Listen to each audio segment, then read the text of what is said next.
In life, there's going to come a time when we're tapped on the shoulder.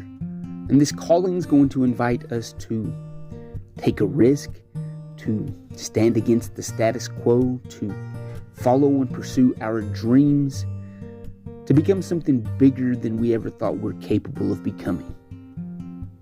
The question is, are we going to be prepared? Are we going to be qualified to answer that calling? Or will we be unprepared, unqualified? When the tap on the shoulder asks us to sacrifice our pleasure, to sacrifice time, so that we can put in the training, so that we can isolate ourselves in that solitude that positions us for genius, for greatness, to rise above. When I was 6 years old, my school was having a harvest carnival, this fall festival, and I wanted to go. I begged my parents to bring me to this festival. And so they bring me to the festival, and as we're pulling into the parking lot, I noticed a long line outside of the bus barn. And as a 6-year-old, this intrigued me. I was interested. What's going on? It has to be great. There's a long line. I want to go. I want it now.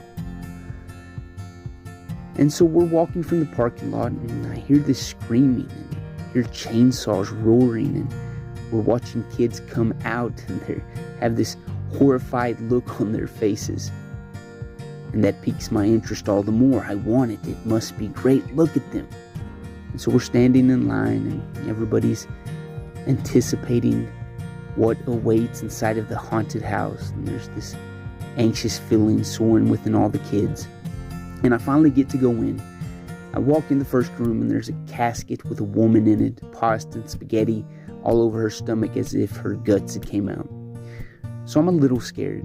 Then we go to the next room, and it's a woman in a rocking chair with this gray wig, and she's rocking in front of this TV with only static in it. And you walk up to her, and she reaches out suddenly and grabs you.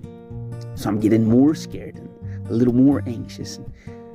We go through the haunted house, and it comes to the last room, and there's this pit of styrofoam balls or pellets like the one in packaging. And there's 4 or 5 people standing around this pit, all in robes, and they're in unison chanting this demonic chant. And so you're focused on them, wondering what's going on. What does this mean? When all of a sudden chainsaws start blaring and roaring, and this man jumps from the pit of the pellets with this pumpkin mask on his head. And at that moment, I was so scared I literally pissed myself. So my parents escort me from the haunted house, and they're consoling me, and my dad takes off his jacket and wraps it around me so that I can cover up the piss and the stain. And they ask me if I want to continue or if I want to go home. And I say, yeah, let's go play some games. Let's have a little fun. And we go on, but it's just not the same. I'm uncomfortable, and this stain is bothering me. Piss literally running down my legs. I'm self-conscious. So I say, let's go. And we leave. And it was a few more years before I even ever wanted to go back to a fall festival. What does this have to do with the tap on the shoulder to answer your call, to be prepared, to be qualified? In life, we often chase after those long lines. We go after that pleasure-seeking thrill because everyone else is doing it. There must be some value because look at the lines, they're so long. But I promise you that night at the fall festival, the line to the library, the line to the weight room, the line to the gym was very short because that required sacrifice. That required part of your time. That required some effort. Anyone and everyone can stand in a long line awaiting a thrill, a pleasure, because it's easy, it's comfortable. And we live in a life of materialistic value where we want instant gratification now. But I promise you, that pleasure seeking, that instant gratification, that no sacrifice will always leave you with piss running down your leg. And you'll wonder why. And then eventually you don't even wonder why.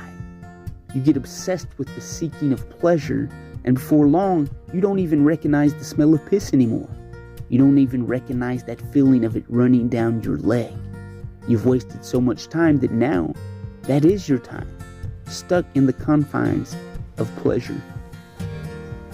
The tap on the shoulder has came. The tap on the shoulder is here. The tap on the shoulder will come again.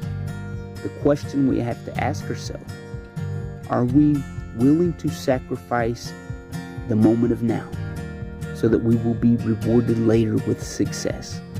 I promise you, the smell of success is far better than the smell of piss. Sacrifice is necessary. Effort is necessary. Discomfort is necessary. But if we want to achieve the life and to become the person that we're capable of being, sacrifice is required. Effort is required. We've got to get uncomfortable. You felt it. You know it, the tap on the shoulder. But if we keep seeking pleasure, we'll become numb to that tap. We'll no longer recognize it when greatness calls. We'll no longer recognize when sacrifice is necessary to become something greater than we currently are. The long lines are fun on the surface level, but they'll always leave you wanting more. The short lines require sacrifice. They require effort. But the fragrance of success far outweighs the odor of piss.